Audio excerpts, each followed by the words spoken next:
talk more. We get to listen. We get to learn. And we get to feel like I'm valuable. Because I am. I'm worth more than I can imagine. I just got to believe it. Right here between my ears and down in my heart.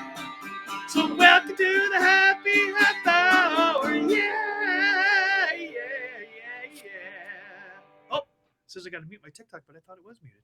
Oh, let's see. Maybe on the screen. All right. Technical difficulties. We'll see what I could do here. Done. Okay. Thank you for that. All right. So welcome, Steve. Welcome back to the happy half hour, part 2 on this Monday, fun day, as you like to say. What's it you say? Instead of Fridays, you have a Monday saying on your Happy Life Studios. Do you remember what that is? No, I just know that we post. Who knows? I say stuff all the time that I can't remember. When I get done speaking a live speech, I come home or someone will say, well, "What did you talk on?" I'm like, "The stage." I don't remember 5 minutes afterwards, but I do know that we put out our Just podcast every swimming. Exactly. Well, we do put one out early on Monday mornings because we want to start the week happy. If you start strong, the odds of finishing strong are much stronger. So that's why we start early in the mornings, on Monday mornings, which I didn't get done this week because I had technical difficulties. I was almost done recording and I ran out of space on my hard drive and I was like, are you kidding me? And I'm a type person, I don't know if you're like this, Joe, but I'm a type person that if I got to go through too many speed bumps, if I got to jump through too many hoops, I just give up and I don't, that's not me, man. I'm just, because you lose your momentum. I do. I lose my mojo. That's what I'm talking about.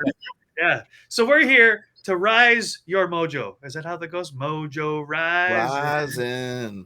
Yeah. So before we jump into this topic, thank you also, Mary, for joining us. We'll get to you just in a second here. Steve will introduce yourself. I will introduce myself, and we'll bring Mary right into the conversation. My name is Steve. I'm here to help you with your happy. I'm here to help by bringing healing, encouragement, make you laugh, make you ponder. That's the help part. The happy part comes from Happy Life Studios, happylife.studio. We're here to navigate, activate, and advocate your happy life. We want to help you find what makes you happy, truly makes you happy, not circumstantial evidence, because we define a happy life as a lifestyle where you get and keep happy no matter what the circumstances are. Then we want to help you turn that thing on. That's why we do life coaching. It's exactly why, because you need help. Coaches need coaches. Therapists need therapists. It just works better that way. That's why it's not good for us to be alone. The only thing, anyway, and then we're here to turn that on, to advocate, to walk alongside with you. And you can find us at happylife.studio. Just search that little green smiley face guy right there. He's green, not yellow, because our happy is a little different than the happy a lot of people are talking about. Our happy is more solid. It's built around something deeper than just the circumstances lining up like the planets at some eclipse 5 times in our life, right? Right. Very good, Steve. In fact, I love to talk about the solid, your happy being more solid. The picture I had in my mind right there, and I'll introduce myself just for a second, but I don't want to lose this illustration because it just came to me, is a balloon. When it's filled with helium or it's filled with air, it fills up a lot of space, but it's very fragile and it deflates quickly if it's untied or if it's popped, right? Boom. And I think this is an extension of what we were talking about in our previous half hour, is that if my sense of value or worth or my sense of self is filled with hot air, whether it's mine or somebody else's, collapse is rather easy, right? So how do you prevent that? You fill up with something solid, something that doesn't go away, something that isn't easily popped. And what is that? Well, we talked about God's love, right? God's love for me never changes. It's solid. The solid rock is kind of one of the illustrations. And that way, when myself is poked and prodded, I don't pop. I was like, whatever, go away. You're be gone. Anyway, yeah. That's the illustration that came to mind. I'm Joseph Mojo McCarthy. I go by Mojo on all platforms, Mojo or Mojo Mac. And I'm a certified master transformation life coach. And Steve-O is a life coach as well. And we are here, as Steve-O said, to work together. I like we call our 2 acronyms, help, you, play. Steve-O talked about help, and my acronym is play. Pretend, laugh, ask, yield. And there's a lot in that we want to unpack right now. But between the 2 of us, it is our honor, our joy, our mission, our calling to help you play. And today, thankfully, we get a live audience member here in chatmosa.com. Mary was here for our last half hour listening as we talked a lot about Where does our self-worth come from?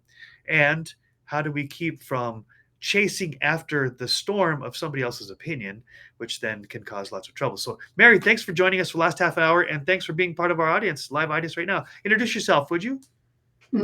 Hey guys, I'm so glad to be here. I go by Awesome Mary on all platforms, and I am a mom. I am a mom of two wonderful young adults. I live in the beautiful state of Colorado. I work from home. I'm a web designer with a lot of other talents behind that. And yeah, I love this talk today because I have the perfect example All of right. Oh, something. really? Look Woo! at you with the perfect example there, pulling on up. Yeah, Hit okay. us, Mary. So, as some of you guys know, I just started karaoke like a year ago. And, at first I was like super shy, like very nervous and everything as I'm starting getting my mojo, my my sea legs and everything, just getting a little bit more confident about my singing and everything. When you I do karaoke singing on X, which when if you're ever in there, when you sing and after you're sing, they have these little sound effects where you can clap, you can scream, you can do all kinds of things. And so that's my validation when I sing and people are like, doing all the sound effects and everything. I get my validation and I love it. And I'm like, oh, good. I did a good thing. I did a good job.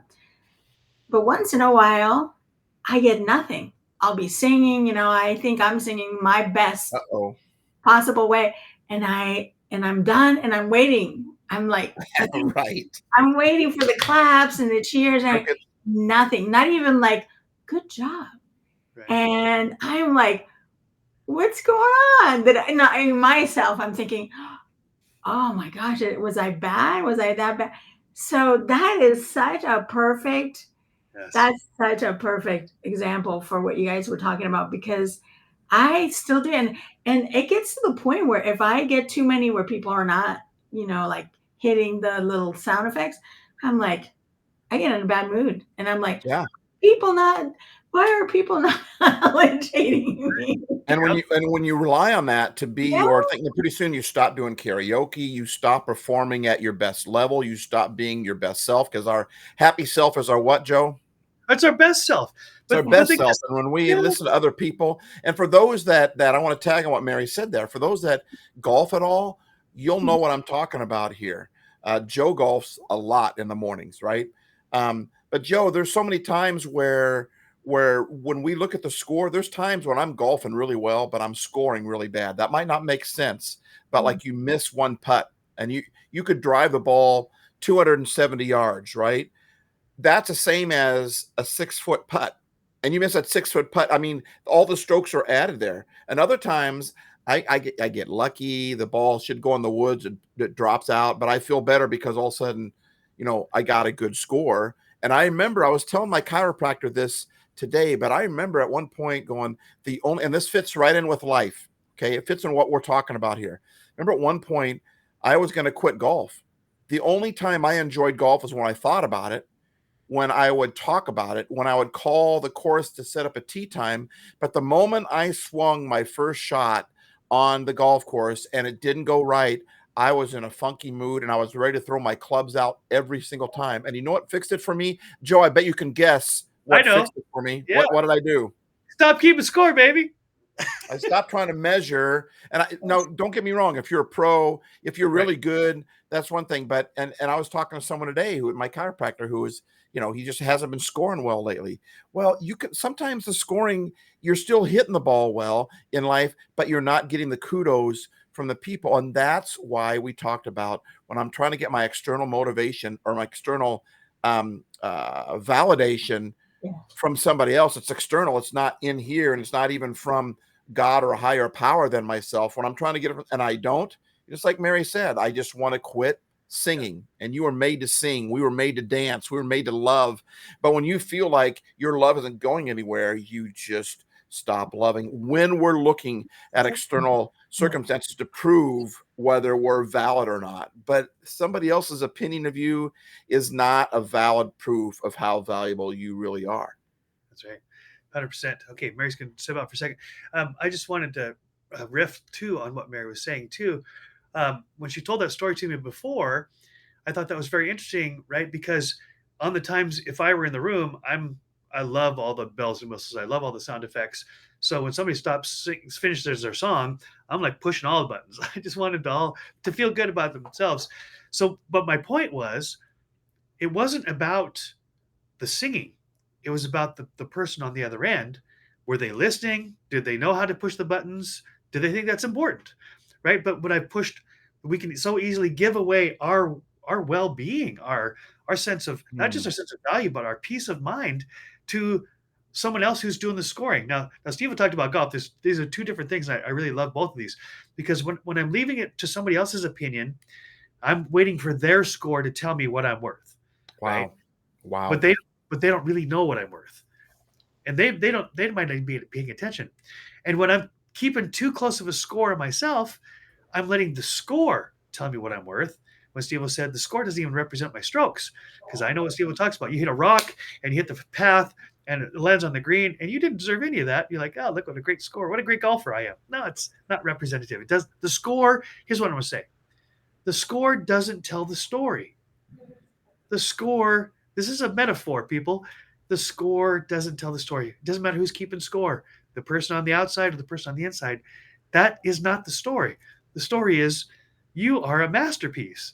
You are a human being. You are a sentient being. You are able to think and act and feel. And I mean, life is a miracle. You, my friend, whoever's listening, you are a miracle, regardless of who's keeping score. Yeah. Yep. In fact, that reminded me of something. Have you ever heard about well, I can't tell you what it is. I want to play this video.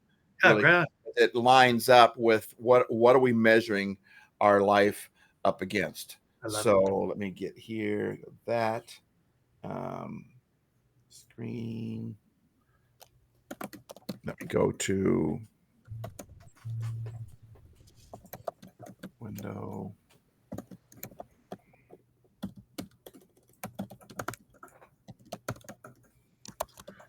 Oh, come on. Where are we at here? Yeah, Steve was working on the technical side so he can share a video on. If you're on TikTok, you can actually see the video on the Jumbotron in Chatmosa, CHATMOSA.com. And that's the platform that hosts our show and then sends it out to all the different platforms for podcasts and et cetera. While Steve was setting that up, I wanted to say that even when people are not validating me on X when I'm doing the karaoke, it doesn't really mean, many times it's not because they didn't like the song. It's because they're too busy maybe practicing on their own for their next song and whatever. They didn't hear that I was done or whatever. And that happens to me all the time. I'll be practicing while somebody else is singing. And then I realize, oh, that person's not singing anymore. Okay, let me go clap, or whatever. And and so we make in our own minds, whatever opinion we think that other people are thinking about us. And we tend to believe what we believe about ourselves. Yes. Like if I'm feeling good about myself, I'm gonna feel like, well, they just didn't know how to click it or whatever. Maybe I didn't hit it right, or who cares, right? But if I'm feeling down on myself, I'd be like, how come no one gave me external validation? Yeah. I must be a failure. I must be whatever. All right, here's the video. You ready for it? We're ready. Bring it. Come on. All right. This is an awareness test. How many passes does the team in white make? Go!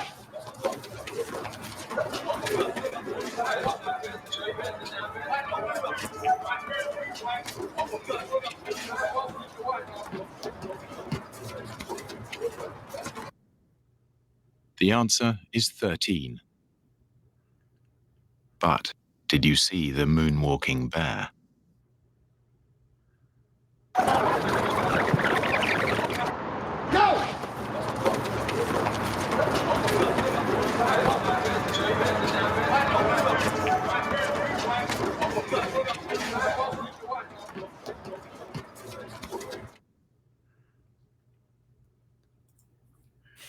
So Steve, read that last line for those who can't see the screen. It said, hold on a second. It said, it's easy to miss something you're not looking for. That was Easy. great. Yes. Wasn't that good? And Yeah. sometimes we're so busy counting the passes. We're so busy trying to do life right that we miss the moonwalking bear right in front of us. We miss the fact that life is worth living and life is fun. And here's a moonwalking bear, but we get so busy determining whether our life is valuable or not by did we get the because whenever I show that to a live crowd, people are like, yes, 13, woo! I got so proud that they got it right. That was me. You know? That was me. Yeah, of course. Exactly. Yes. Yep. Human nature. Yeah. No, that's really good. And but this talks about a lot of stuff here. But one of the things that I want to point out is the world we create, the world we live in, is the world that we pay attention to. Steve, you've heard me say this a lot. We create the world that we pay attention to. So we were conditioned before that video started, pay attention to the passes of the white team. So we focused on that. And as a result, we missed everything else that was going on. Mhm. And I'm saying that is life in a nutshell, right? Because whatever you're paying attention to, that's the world that you create. That's the world that you live in. It's not that nothing else is happening. It's that you don't recognize it. You don't see it because you're not looking for it, right? So I love this, people, because what we've been talking about this last half an hour and this one as well is my sense of worth, right? My sense of value. Am I looking for it in the passes?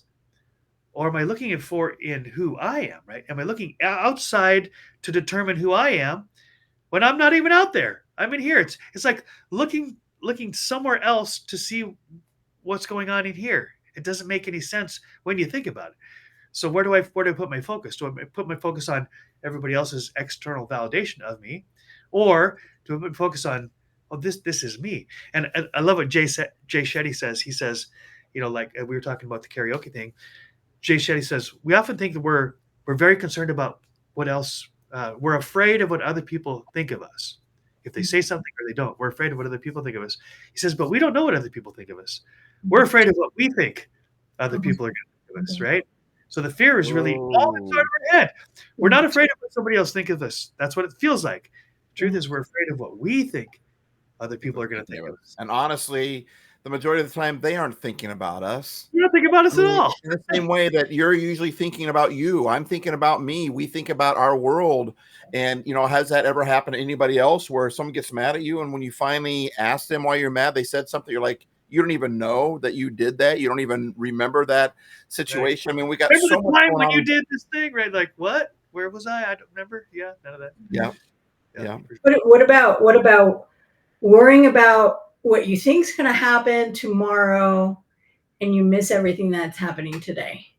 That's counting the passes versus the moonwalking bear right in front of us. That's so good, Mary. Exactly. So good. Yeah, that could go either way, Mary. That's a great point, because if I'm focused on what has happened and all the things that went wrong, the things I regret, the things I wish were different, all the things they're already done, and I'm wishing that they were different, I'm not focusing on my present. If I'm looking at the future of all the things I hope are going to happen someday, and they have to happen a certain way and I'm, as you said, I'm focused on that, I'm missing the moments, this moment right here. And so, and I'm not a person, I don't describe to the idea of completely forget your past or your future. I think those are actually can be brought into to enhance your present, but it's not about living in the regrets of the past. It's living in the learning of the past.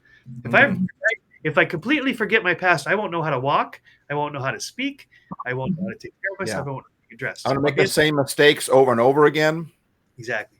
So I can be grateful for all that I've gone through in the past and bring my learning into the present. And I can use that saying, this is a trajectory that's going to put me into a better place, and I can have a vision for the future. But if I get stuck in the regrets of the past, the shame and the blame, or in the fear of the future, right, then I will miss out on the present completely. Good point. But there's one thing that you say a lot, Mojo, and that is you say, troubles that we've gone through that passes. Even when we're going through a good time, that shall also pass. And I remember when you first said that, and I started thinking, oh man, I'm right now in my life, this is like the best my life has been in a long, long time. And I started thinking about what you said, and I'm like, oh man, this also shall pass. And I started seeing myself a little bit in fear. And I said, you know what? So what? I need to love where I am right now and enjoy every day right now and enjoy these times, Yeah. because Yes. when times are not that great, then I can go back and say, hey, I love those times, and I pray I get back there again, or whatever, enjoy today, enjoy right now. Yeah. And one of the other possibilities, Mary, isn't that the future will be worse than the present. It actually can be better, Yeah. right? So this moment will pass. Whether it's you're at the top of the mountain or at the bottom, it's going to pass. But we don't know which way it's going to go. Mhm. Could go down, could go up. It's undetermined. But worrying about what might happen, Yeah. the worry and the hurry, right? We get back to the worry and the hurry a lot. The worry and the hurry rob us of the joy of the moment. That's the Yes, And truth. That's the exactly. truth. Mhm. So good. The worry and the hurry. Joe, can you give us the quote again that started this whole thing? Do you have it there handy?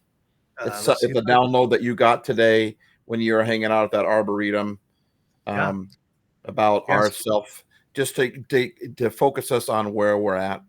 sure. Yeah, this came to me today while I was having lunch, and it was this download. Seeking external validation is like chasing a tornado. It's always moving, and the closer you get, the more dangerous it is.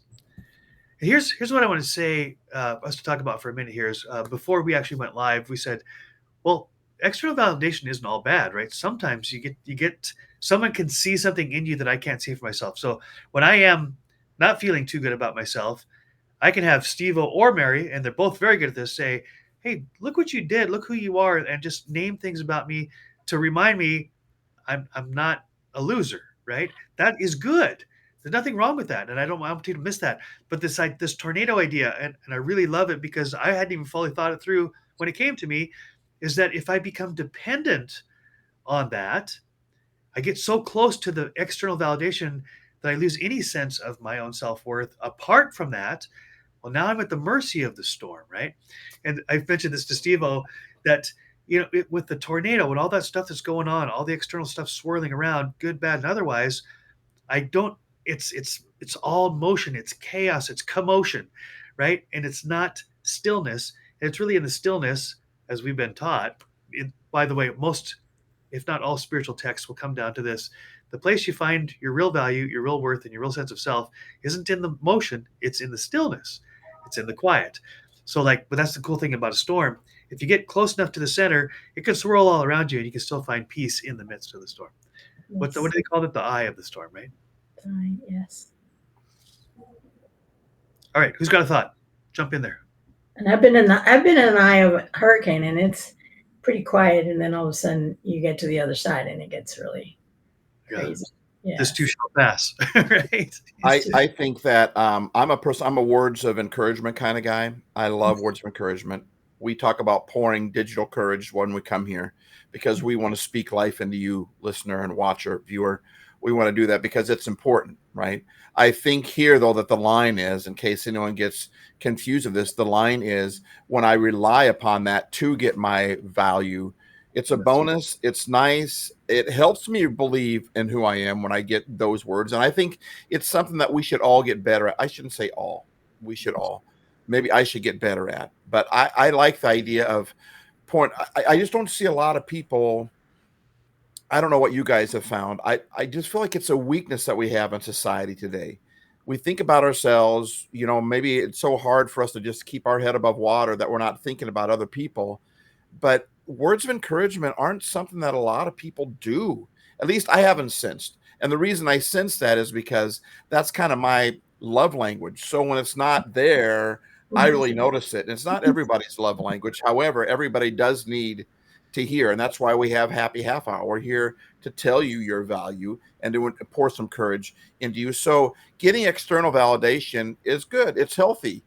But when that is the basis for, because it's going to come back and it can bite you too. It can bite you as well. So if that's my only place where I'm getting validation, if I'm solid, we started this whole thing about talking about being solid. If I'm solid, that's why when we have storm shelters in the Midwest, that's why when the tornado comes, we go to a place where we can be solid. And I actually, now that I mentioned that, I didn't do that to set this up, But I'm like, I've got a video that I have lined up here that fits really well right here. Like, what do you do when life isn't solid? When the encouragement isn't coming, when you're feeling like a failure, you're feeling people are judging you. What do you do? And I can either play this video or I can just give it to you really quick. Which would you rather? Cue it up, but let's hear from Mary. Mary's got her hand up. Let's hear what you got to say while you're queuing it up. Technically, you get it ready to go. Yeah, Mary. yeah, what up? And here's my encouragement. I'm also an encourager. I love encouraging people, and I always see the goodness in people, and I'm like, man, you're really good at this, and you're really good at that. Hang out with those type of people. Hang out with the people that are encouragers. Put those people in your pocket when and don't fall in for the people that are always gossiping, or the people that are always like, oh, look at that person. And there's people who really love to put other people down. Don't hang out with those people, And or get your enthusiasm of encouraging and infect those people with your encouragement. It can happen. And well said. Well absolutely. said. And for those out there that might say, I don't have anyone that's like that, well, then become that, Right. because you harvest what you plant, you reap what you sow. So if you need people to speak encouragement to you more, then speak encouragement to other people more, and you tend to attract that type of person. Okay, Hey, here we go. Okay, go. Oh, yeah. No, go ahead. I'll take your talk after. Okay.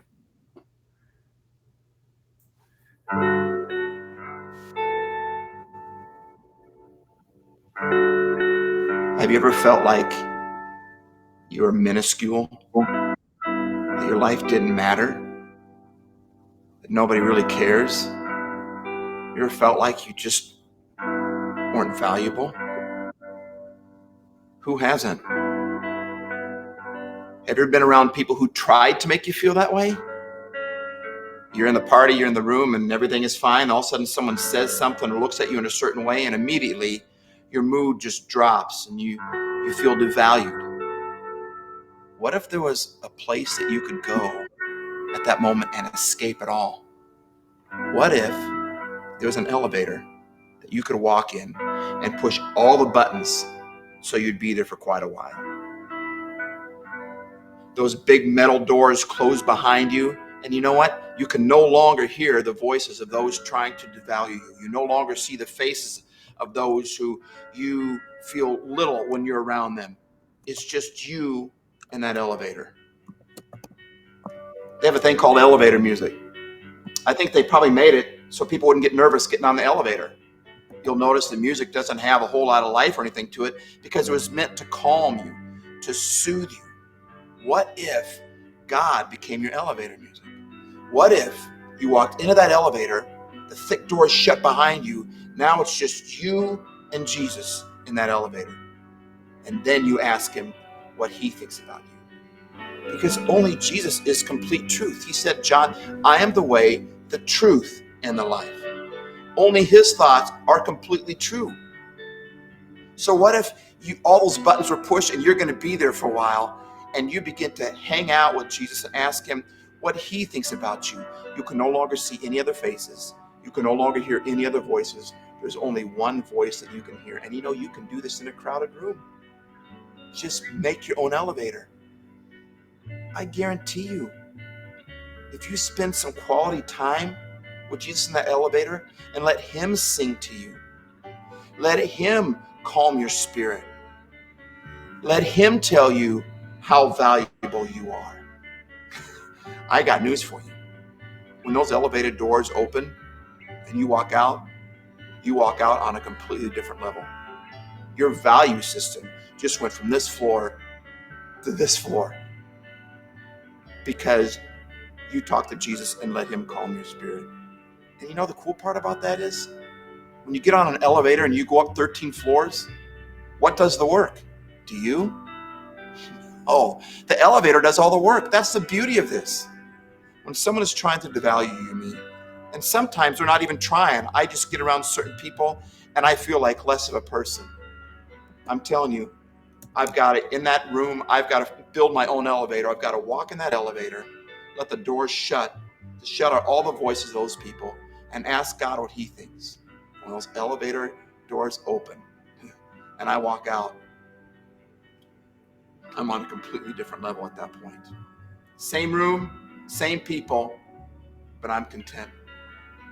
I know who I am because I found my value, not what others have said, but in what my creator, my maker, has told me.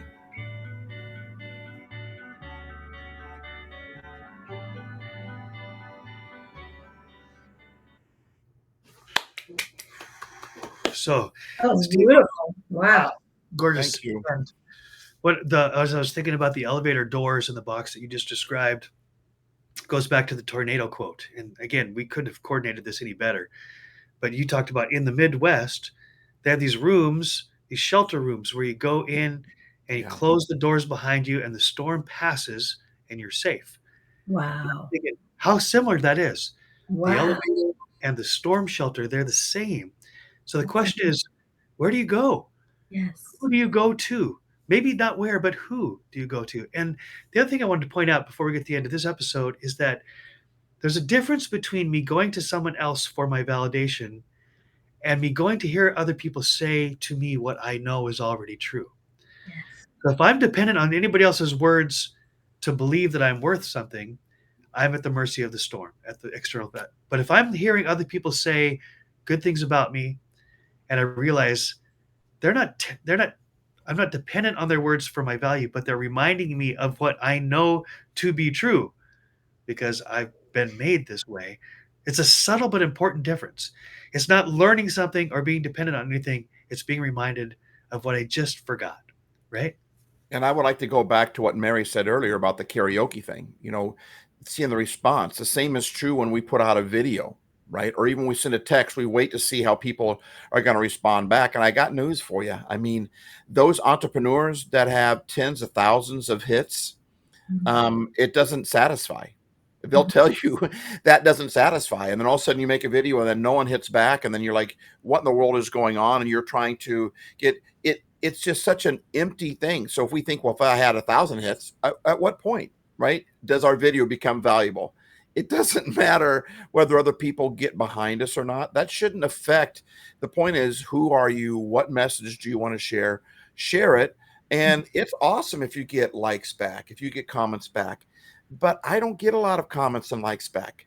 I got to keep doing what I'm doing because my value isn't based upon whether. And today with social media, it is such a slippery slope to start going down that hill where it's like you're trying to walk up a slide that's full of oil. You're never going to make it up there. I mean, once you start slipping down. So if we're looking to, and we tend to even do things we wouldn't do on videos or create things that we wouldn't create because we know the algorithm will like it. And then pretty soon we're not even really truly being ourselves because we're doing everything for likes. And there's something deeper out there than to do things for likes. If I'm doing life for likes, then life is going to be, it's not going to be the happiest life in the world. It just won't. Happy will come and go. But does that make sense, you guys? Oh yeah. No, absolutely. Yeah, I never post for likes. I post something that touched me. If I'm going to repost something, something that touched me or something that I got downloaded. I also say downloaded. That's so funny because when I met you, Mojo, you would say download, and I totally understood. And maybe it's because I'm a computer person, and that speaks to me. But yeah, I say download whatever I get downloaded from God. Sometimes I'll post it and stuff, but I never look at the numbers really. I used to back Facebook days, but not anymore. To me, it's like I love this. I love what it says. It means something to me. I'm going to post it. Somebody else gets it, then awesome. That's great. And one last thing I want to say, Joe, before I turn it over to you here, to end it out, I want to go back to the golf analogy. Yeah. So when I realized I'm not enjoying it, it's a game, and I'm not enjoying it because I'm looking at my score. So like I said, I threw my score away. I stopped paying attention to the score. If I didn't like a shot, I just hit another one, as long as I didn't have a long line of people behind me, waiting for me. But I didn't. And you know what? I stopped thinking about the score. You know what happened? Just take a guess what happened to my golf game. It got better. It got way better. It got way better. And you know what happened when it started getting better? I started going, well, man, if I keep score, what would my score? And I don't have a problem with people keeping score in golf. But for me, what was happening is it was wrecking my whole game of golf. Some people can handle it. I wasn't handling it well. So when I started playing better, then I wanted to start measuring it again. because it's such a slippery slope. And when I started measuring it again, I started being concerned more. I started worrying more. I started golfing worse. And I'll keep score, but usually it's when I've been playing a while and now I'm golfing well, then I'll keep score. But man, when you go out only a few times, it's just so let that be with life too. That's the whole thing with the social media too. You can get to a point where like I don't care anymore. And then you start getting a lot of likes, which often happen when you don't care anymore about what people think about you. You start feeling good, people start telling you, and then it's easy to fall into that trap again. It's just like high school and the popularity contest, the whole deal. It's just such a wicked circle that it's easy to fall prey into. Yeah. So I'm going to tie a few things together here at the end of our half hour. It came to mind from both of you. Beautiful shares, by the way. My heart's full. But am I focused on the scorecard and missing the game? If I'm looking at the scorecard, I'm not enjoying the trees, the plants, the animals, the grass, the air, all the reasons I love golf. I've put onto a piece of paper and a pencil. Am I focused on the scorecard or am I focused on the game of life, right?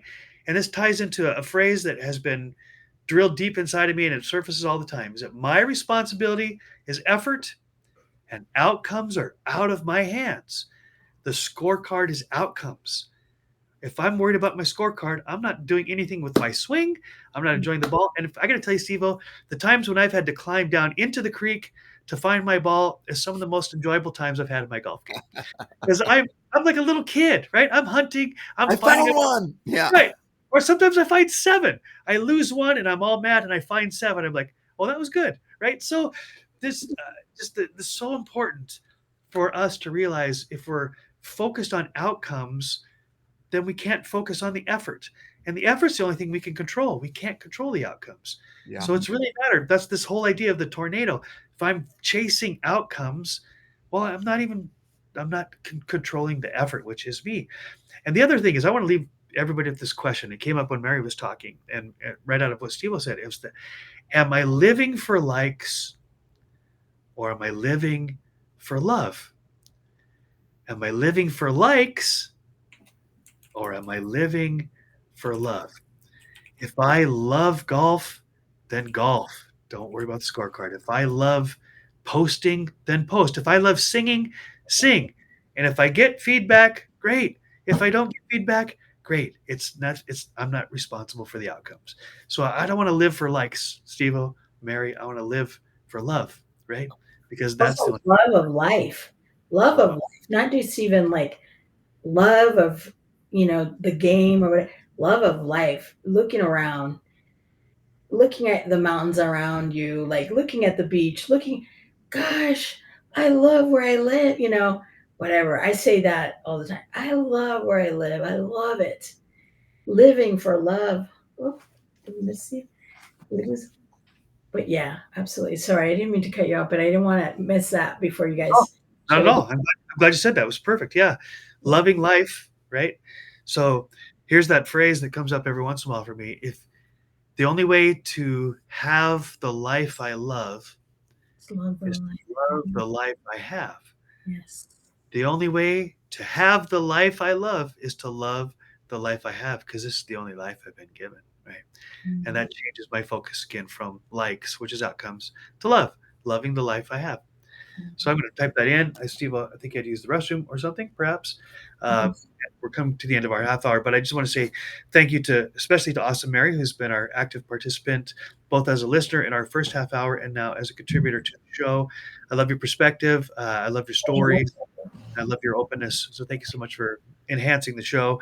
And just let people know who are tuned in either currently or after the fact that on the Chatmosa platform, chatmosa.com, you can actually be part of the live chat on any of our shows and part of the live audience. You can come up either on audio and or video to be part of the show through chatmosa.com. TikTok, thank you for all of you TikTokers who have participated. I see comments. I know there's lots of hearts and gifts and stuff being given around. And we're grateful. We're not doing it for that, but it is wonderful to know that somebody is listening and that hopefully their life has been touched. Yes. So Steve-O, thank you so much for being who you are, for your commitment to bringing happy to a world that needs it so desperately, and being the green face in a yellow crowd. It's all good. Right on. Right on. You're welcome. Thank you. All right. So until next time, people, peace out and Peace in. peace in.